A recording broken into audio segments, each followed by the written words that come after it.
how does it benefit your company? Like, it sounds like they are aligned with each other, but in what ways does the podcast actually grow your business?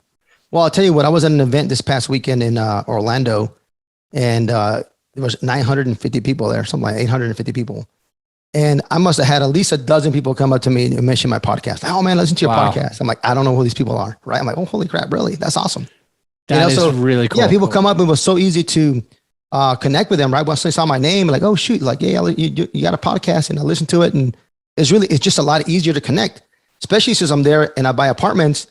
Some people there are general partners, which that means they buy their apartments and they do all the operations or some part of the operations. And some people are limited, like they're investors. They want to put money in your project. So just from that, just having that credibility already and that top of mind, kind of like, hey, I know this guy, make that connection right away. It's a lot easier if you need to raise capital or find some partners, Yeah. A lot easier.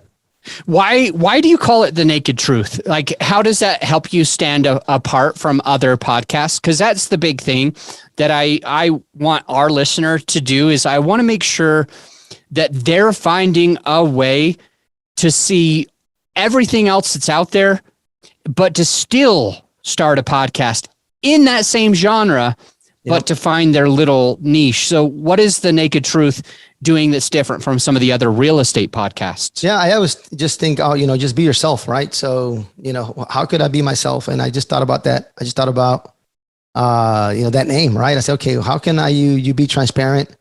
Or not be, always be who you are, right? Either on social media, on a podcast. So when somebody meets you, you're still the same person. Yeah. Right now, depends what you're doing, right? You still got to do business. When it comes to business, I get super serious, but this is my personality. And I said, you know what? I got to come up with something that fits my personality, which I say, hey, look, the naked truth about real estate investment. Cause I will tell you the mistakes that I've made, the mistakes that I'm making right now, because it's not easy, right? And everything doesn't go as planned. I'll give you an example.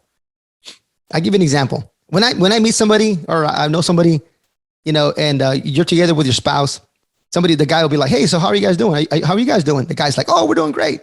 I never asked the guy. I'm like, how are you guys doing? And I look at the girl because she'll tell you exactly, what's going on. Right. So, for me, that's just my, it's just the way I want to do it. It fits my personality. It's not always perfect, right? Business is not always perfect. Relationships aren't always perfect. So don't fake it. Right. I mean, just be transparent.